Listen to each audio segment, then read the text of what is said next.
بسم اللہ الرحمن الرحیم الصلاۃ والسلام علیک یا رسول اللہ الصلاۃ والسلام علیک یا نبی اللہ الصلاۃ والسلام علیک یا حبیب اللہ وعلی آلک و اصحابک یا نور اللہ صلی اللہ علیہ وسلم۔ آج ہم آپ کے سامنے نحمیر مترجم اس کا سبق نمبر اپنے چینل کے اعتبار سے آج سبق نمبر 20 شروع کر رہے ہیں اور اصل کتاب کے اعتبار سے سبق نمبر 13 ہے۔ آج کے جو سبق کی جو ہیڈنگ ہے وہ ہے فاعل کی اقسام اور فعل کے بعض احکام۔ فاعل کی اقسام ہے اور فعل کے بعض احکام کے بارے میں ہم تفصیل کے ساتھ پڑھیں گے۔ فرماتے ہیں فاعل کی دو قسمیں ہیں۔ نمبر 1 مظہر۔ مظہر یعنی وہ اسم جو صراحتاً کسی ذات پر دلالت کرے تو اس کو ہم کہتے ہیں مظہر۔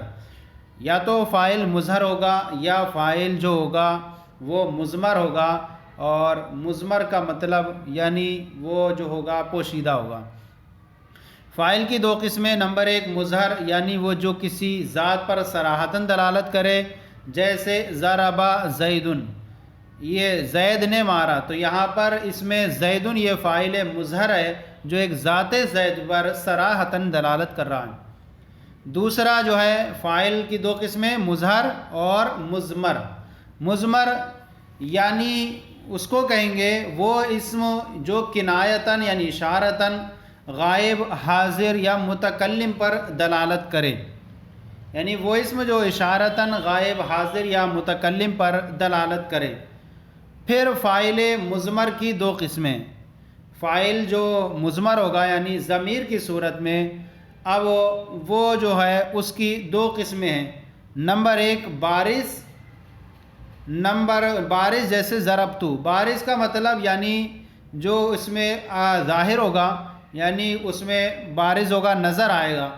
اور دوسرا ہے مستتر یعنی پوشیدہ، جیسے ضربتو بارز کی مطلب مثال ہے جیسے ضربتو میں نے مارا، تو اس میں تو جو ضمیر ہے یہ بارز ہے اور فاعل ہے جو نظر آ رہی ہے۔ تو اب یہ دیکھیں یہ جو دلالت کر رہا ہے یہ متکلم پر دلالت کر رہا ہے، اشارتاً جو ہے وہ متکلم پر دلالت کر رہا ہے۔ اور مستتر پوشیدہ جیسے زید ضربا، زید نے مارا، تو اس میں جو ہے ضربا کا جو فاعل ہے وہ ہوا ضمیر ہے جو اس میں ضربا کے اندر پوشیدہ ہے۔ تو اب یہ آپ نے سمجھا کہ فاعل کی دو قسمیں، اولاً مظہر اور مضمر۔ پھر مظہر کو تو آپ مثال دے دی، پھر مضمر کی دو قسمیں ہیں۔ پھر فاعل مضمر کی یعنی بارز ہوگا یا پوشیدہ ہوگا۔ مضمر جیسے بارز کی مثال جیسے ضربتو، اور پوشیدہ کی مثال جیسے زید ضربا میں ضربا۔ ضربا کا جو فاعل ہے وہ ہوا ہے جو ضمیر اس میں پوشیدہ ہے۔ اب فعل کے جو بعض احکام یہاں سے بیان کر رہے ہیں۔ فعل کے بعض احکام، اگر فاعل مؤنث حقیقی ہو، مؤنث حقیقی کہتے ہیں وہ مؤنث جس کے مقابلے میں نر جاندار ہو۔ اگر فاعل مؤنث حقیقی ہو یا مؤنث کی ضمیر ہو تو ان دونوں صورتوں میں، یعنی فاعل مؤنث حقیقی ہو یا مؤنث کی ضمیر ہو، تو ان دونوں صورتوں میں فعل کو مؤنث لانا واجب ہے۔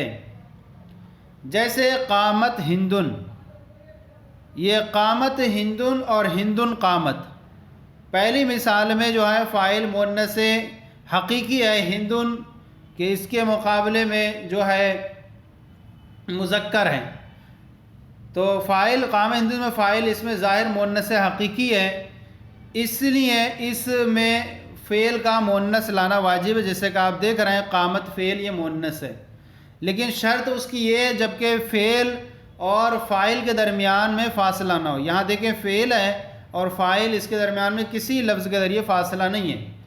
ہاں اگر ان کے درمیان فاصلہ ہو جائے گا تو اب ایسی صورت میں فعل کو مذکر بھی لا سکتے ہیں۔ جیسے یوں کہیں ہم قام الیوم ہندن، اب قامہ کے درمیان یوم آ گیا تو اب ہم فعل کو قامہ مذکر بھی لا سکتے ہیں۔ تو یہ شرط جبھی ہے جبکہ فعل اور فاعل کے درمیان کوئی فاصلہ نہ ہو۔ تو یہ پہلی مثال ہو گئی فاعل مؤنث حقیقی ہو یا مؤنث کی ضمیر ہو۔ اور ہندن قامت، ہندن قامت اس میں فاعل مؤنث حقیقی کی طرف جو ہے وہ ضمیر راجع ہے، ہندن کی طرف راجع ہے ضمیر۔ اسی طرح الشمس طلعت، اس میں بھی جو ہے طلعت، اس میں بھی فاعل مؤنث غیر حقیقی، اگر فاعل مؤنث غیر حقیقی ہو تب بھی یہ صورت کر سکتے ہیں کہ الشمس طلعت، اس میں فاعل مؤنث غیر حقیقی کی طرف راجع ضمیر ہے۔ ان دونوں صورتوں میں فعل کو علامت تانیث کے ساتھ لانا واجب ہوگا۔ کب؟ جبکہ فاعل مؤنث حقیقی کی طرف ضمیر راجع ہے، اسی طرح فاعل مؤنث غیر حقیقی کی طرف ضمیر راجع ہو، جیسے الشمس طلعت، تو طلعت میں جو ضمیر ہے وہ فاعل مؤنث غیر حقیقی کے طرف راجع ہے، مؤنث غیر حقیقی اسے کہیں گے جس کے مقابلے میں نر جاندار نہ ہو۔ اب آگے بیان فرماتے ہیں، اگر فاعل اسم ظاہر مؤنث غیر حقیقی یا جمع مکسر ہو، فاعل اسم ظاہر مؤنث غیر حقیقی، غیر حقیقی بتا دیا کہ وہ مؤنث ہے جس کے مقابلے میں نر جاندار نہ ہو، اور جمع مکسر وہ جمع ہے جس میں واحد کا وزن سلامت نہ رہے۔ تو اگر فاعل اسم ظاہر مؤنث غیر حقیقی ہو یا جمع مکسر ہو تو فعل کو مذکر اور مؤنث دونوں طرح لانا جائز ہے۔ جیسے طلع الشمس، یہاں پر جو ہے فاعل مؤنث غیر حقیقی ہے جس کے مقابلے میں نر جاندار نہیں آتا سورج کے مقابلے میں، اسی تو یہاں پر طلع الشمس اور طلعت الشمس دونوں کہہ سکتے ہیں۔ ان میں فاعل اسم ظاہر مؤنث غیر حقیقی ہے، فعل کو علامت تانیث کے ساتھ لانا جیسے طلعت الشمس، یا نہ لانا جیسے طلع الشمس، دونوں جائز ہیں، جیسے کہ مثالیں آپ نے دیکھی۔ اسی طرح قال الرجال، قالت الرجال، یہ جو مثال ہے وہ یہ مثال فاعل جو ہے وہ اسم ظاہر جمع مکسر کی ہے، اور فاعل جب وہ اسم ظاہر جمع مکسر ہو تو اس میں بھی دونوں صورتیں جائز ہیں، فعل کو مذکر لانا جیسے کہ قال الرجال، اور فعل کو مؤنث لانا جیسے قالت الرجال، دونوں جائز ہیں۔ اسی طرح اگر فاعل اسم ظاہر ہو اور جمع مکسر مؤنث مکسر ہو، فاعل اسم ظاہر اگر اسم ظاہر جمع مکسر مؤنث ہو تو بھی دو صورتیں جائز ہیں، جیسے قال نسوۃ اور قالت نسوۃ۔ اب یہاں سے بیان فرما رہے ہیں فعل مجہول کا عمل۔ فعل مجہول کا عمل، فعل مجہول پہلے سمجھ لیں، فعل مجہول وہ فعل ہے جس کا فاعل مذکور نہ ہو اور جس کی نسبت فاعل کی طرف نہ کی گئی ہو، یعنی چونکہ اس کا فاعل معلوم نہیں ہوتا اس لیے اسے مجہول کہتے ہیں۔ فعل مجہول کا عمل، یہ فعل فاعل کے بجائے مفعول بہ کو رفع دیتا ہے، مفعول بہ کو رفع دیتا ہے، باقی مفعولات کو نصب دیتا ہے۔ جیسے ضرب زید یوم الجمعۃ امام الامیر ضربا شدیدا فی دارہ تادیبا والخشبۃ، زید کو جمعے کے دن امیر کے سامنے اس کے گھر میں ادب دینے کے لیے لکڑی سے سخت مار ماری گئی۔ یہاں ضرب فعل مجہول ہے، یہ مفعول بھی زید کو اس کو رفع دیتا ہے، رفع دے رہا ہے، یوم الجمعۃ ایک مفعول اس کو نصب دے رہا ہے، امام الامیر یہاں پر بھی امامہ پہ زبر نظر آ رہا ہے، یہ بھی ایک مفعول ہے، اس کو بھی نصب دے رہا ہے، ضربن شدیدن یہ ضربن بھی ایک مفعول ہے، اس کو بھی نصب دے رہا ہے، اور تعدیباً یہ بھی ایک مفعول ہے، اس کو بھی نصب دے رہا ہے، والخشبۃ بھی مفعول ہے، اس کو بھی نصب دے رہا ہے۔ اگر ہم دیکھیں کہ یوم الجمعۃ یہ مفعول فی ہے، امام الامیر مفعول فی ہے، ضرباً یہ مفعول مطلق ہے، تعدیباً یہ مفعول لہو ہے، والخشبۃ مفعول معو ہے۔ ان سارے مفعولات کو یہ جو ہے نصب دے رہا ہے۔ تو فعل مجہول مفعول فاعل کے بجائے مفعول بھی کو رفع دیتا ہے اور باقی مفعولات کو نصب دیتا ہے، جیسے کہ آپ مثالوں میں دیکھ رہے ہیں۔ پھر بیان فرما رہے ہیں یہاں پر، یاد رہے کہ فعل مجہول کو فعل ما لم یسمى فاعلہ بھی کہتے ہیں، یعنی ایسا فعل جس کا فاعل ذکر نہ کیا گیا ہو۔ تو فعل مجہول کا دوسرا نام مفعول فعل ما لم یسمى فاعلہ بھی ہے، اور اس کے نائب فاعل جس کو ہم مفعول بھی کہتے ہیں، اس نائب فاعل کو مفعول ما لم یسمى فاعلہ کہتے ہیں، یعنی ایسا مفعول جس کے فاعل کو ذکر نہ کیا گیا ہو۔ تو فعل مجہول کو فعل ما لم یسمى فاعل اور اس کے نائب فاعل کو مفعول ما لم یسمى فاعل بھی کہتے ہیں۔ اب اس کے بعد بیان فرما رہے ہیں فعل متعدی کی اقسام کا بیان۔ فعل متعدی کی کتنی قسمیں ہیں یہ ساری آپ کے سامنے بیان کر رہے ہیں۔ فعل متعدی کی 4 اقسام ہیں، یعنی مفعول بھی کے لحاظ سے فعل متعدی کی 4 قسمیں بنتی ہیں، وہ آپ کے سامنے تفصیلی طور پر آپ آ رہی ہیں۔ اجمالی طور پر اتنا سمجھ لیں، جیسے ہم ذکر کر رہے ہیں، ایک وہ فعل متعدی جو صرف ایک مفعول کو چاہتا ہے، ایک وہ فعل متعدی جو ایسے 2 مفعولوں کو چاہتا ہے جن میں سے کسی ایک کو حذف کرنا بھی جائز ہوتا ہے، اور تیسری قسم وہ فعل متعدی جو ایسے 2 مفعولوں کو چاہتا ہے جن میں سے کسی ایک کو حذف کر دینا جائز نہ ہو، اور چوتھی وہ قسم وہ فعل متعدی جو 3 مفعولوں کو چاہتا ہے۔ اب یہاں پر 4 قسمیں فعل متعدی کی بیان فرماتے ہیں۔ نمبر 1 وہ فعل متعدی جو ایک مفعول کو چاہتا ہے، جیسے ضرب زید عمرا، تو یہ فعل متعدی ضرب یہ ایک مفعول کو چاہ رہا ہے، اور اس کے اندر زید اس کا فاعل ہے اور عمرا اس کا یہ مفعول ہے۔ تو یہاں زید نے عمر کو مارا۔ دوسری قسم ہے وہ فعل متعدی جو 2 مفعولوں کو چاہتا ہے اور ان میں سے ایک مفعول کا حذف کرنا بھی درست ہوتا ہے، جیسے آتیت زیدن درہمن، میں نے زید کو درہم دیا۔ یہ آتیت یہ فعل متعدی ہے جو 2 مفعولوں کو چاہتا ہے، جیسے آپ دیکھ رہے ہیں تو ضمیر فاعل ہے، زیدن مفعول اول ہے اور درہمن مفعول ثانی ہے۔ اس کو آتیت زیدن پڑھنا بھی درست ہے، یعنی یہ دوسرا جو ہے وہ فعل متعدی جو ایسے 2 مفعولوں کو چاہتا ہے جن میں سے ایک کو حذف کرنا بھی جائز ہے، لہذا آپ درہمن کو حذف کر کے صرف آتیت زیدن بھی کہہ سکتے ہیں۔ تو آتیت زیدن بھی کہہ سکتے ہیں، حذف کرنا بھی جائز ہے، جیسے آتیت زیدن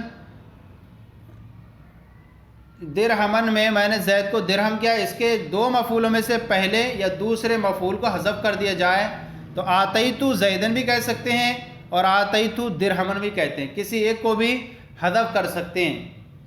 اسی طرح اور مثال کہیں، جیسے کسوت میں نے پہنایا، سلبت میں نے چھینا وغیرہ، ایسے افعال کو باب آتیت سے تعبیر کرتے ہیں۔ ایسے افعال کو کیونکہ اس کے اندر آتیت آتا ہے اس لیے اس کو باب آتیت سے بھی تعبیر کرتے ہیں۔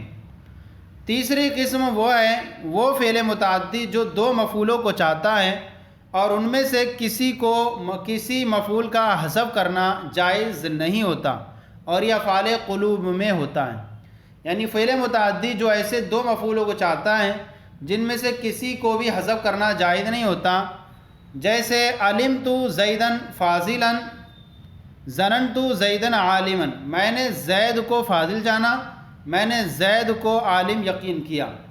یہ افعال قلوب میں سے یہاں اس کا 2 مفعول کو چاہ رہا ہے، پہلا زیدن ہے دوسرا فاضلا ہے۔ اسی طرح دوسری مثال میں پہلا زیدن ہے دوسرا عالما ہے، ان دونوں میں کو مفعولوں کو حذف کرنا جائز نہیں ہوتا ہے، ان میں سے حذف کرنا جائز نہیں ہوتا۔ اس مثال میں زیدن، پہلی مثال میں زیدن فاضلا، دونوں یہ ہیں، زید اور فاضل دونوں ایک ہی ہیں، اس لیے دونوں ایک ہی ہیں تو اس لیے ایک کو حذف کرنا جائز نہیں۔ ایسے افعال کو افعال قلوب کہا جاتا ہے، قلوب کہتے ہیں اور افعال قلوب کہتے ہیں، اور افعال قلوب یہ ہیں علمت ہے، حسبت ہے، خلت ہے، زعمت ہے۔ تو اب یہ جو ہیں اور بھی اس کے اندر رأیت ہے، وجدت ہے، ان افعال کو باب علمت سے بھی تعبیر کرتے ہیں، جیسے علمت اس کے اندر ہے اس لیے علمت سے بھی تعبیر کرتے ہیں۔ علمت، حسبت، خلت، زعمت، رأیت، وجدت، تو یہ ان میں سے کسی ایک کے مفعول کو بھی حذف کرنا جائز نہیں ہوتا کیونکہ دونوں دراصل ایک ہی ہوتے ہیں۔ اب چوتھی قسم جو آپ کے سامنے یہاں پر بیان کر رہے ہیں، چوتھے مفعول فعل کے متعدی کی 4 قسمیں، رأیت وجدت ہو گیا اس کے اندر۔ چوتھی وہ ہے وہ فعل متعدی جو 3 مفعولوں کو چاہتا ہے۔ پہلی قسم تھی ایک مفعول کو چاہتا ہے، دوسری جو ایسے 2 مفعولوں کو چاہتا ہے جن میں سے ایک کو حذف کر دینا بھی جائز ہے، اور تیسری تھی کہ ایسے 2 مفعولوں کو چاہتا ہے جن میں سے کسی ایک کو حذف کرنا بھی جائز نہ ہو، اور چوتھی جو 3 مفعولوں کو چاہتا ہے، وہ فعل متعدی جو 3 مفعولوں کو چاہتا ہے، جیسے عالم اللہ زیدن امرن فاضلاً، اللہ نے بتایا زید کو کہ امر فاضل ہے۔ یہاں پر دیکھیں آپ، عالم اللہ زیدن امرن فاضلاً، یہاں پر پہلا مفعول زید ہے، دوسرا امر ہے، تیسرا فاضلاً ہے۔ ایسے افعال کو کیا ہے، باب عالمتو سے بھی تعبیر کرتے ہیں۔ یہ تینوں مفعول کو چاہنے والے افعال یہ ہیں۔ اس کے مزید عالمہ ہو گیا، اس میں سے ارا ہو گیا، انبا ہو گیا، اخبرہ، خبرہ، نبا، حدثہ، یہ جب بھی آئیں گے تو یہ اپنے ساتھ 3 مفعول کو چاہیں گے۔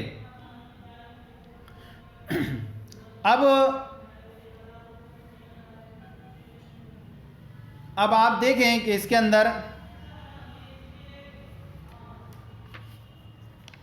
کہ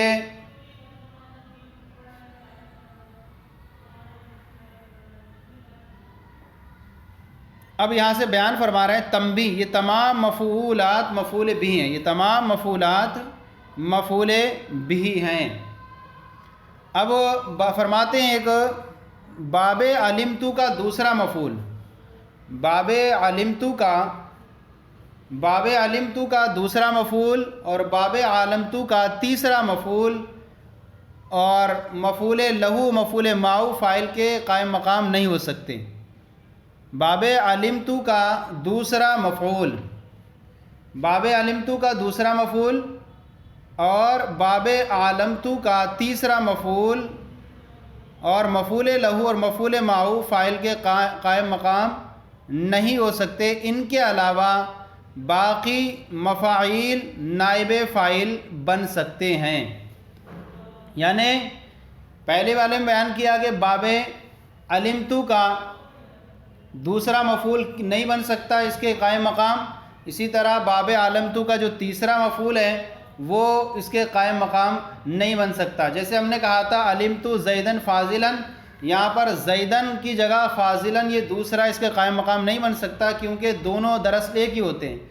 اسی طرح باب عالمتو جب آیا تو عالمتو میں جو ہے وہ تیسرا مفعول جو ہے اور مفعول لہو مفعول ماؤ فاعل کے قائم مقام نہیں ہو سکتے۔ ان کے علاوہ باقی مفاعیل مثلا مفعول لہو مفعول ماؤ کو چھوڑ کر کے مفعول بھی وغیرہ بن سکتے ہیں۔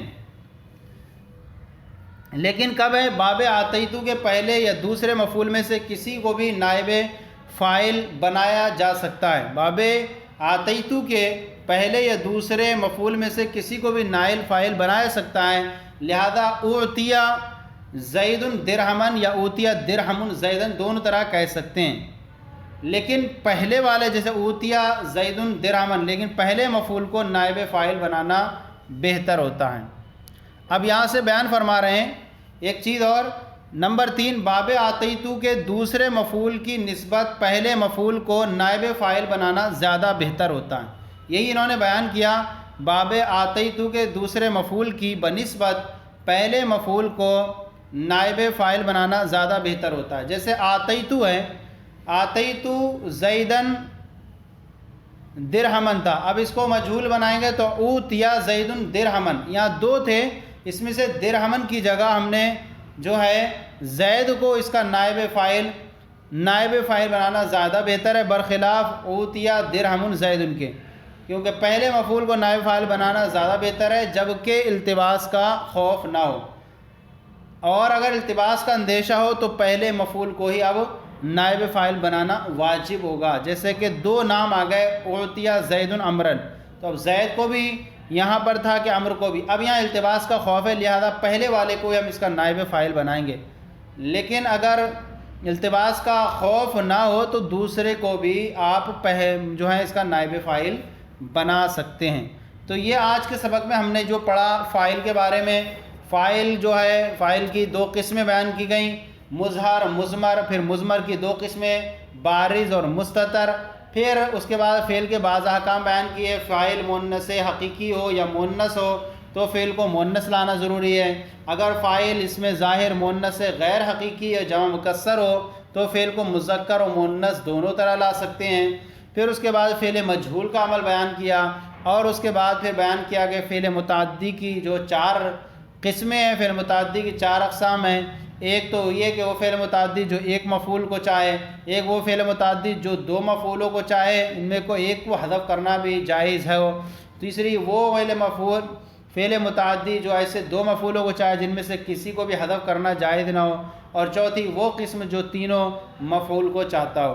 تو اس طرح سے آج کا جو ہمارا یہ سبق تھا نحو میر کا سبق نمبر 20واں آج یہ مکمل ہو گیا. آج کا ہمارا یہ سلسلہ آپ کو کیسا لگا ضرور کامنٹ باکس میں لکھ کر ارسال کریں. کوئی کمی ہو تو اصلاح فرمائیں. ہمارے چینل مفتی گل مصباحی درس نظامی کو سبسکرائب کریں، دوسروں کو شیئر کریں تاکہ دوسرے بھی آپ کے ساتھ ثواب میں شریک ہو جائیں. جزاکم اللہ خیرہ. اللہ آپ کے علم میں برکت عطا فرمائیں.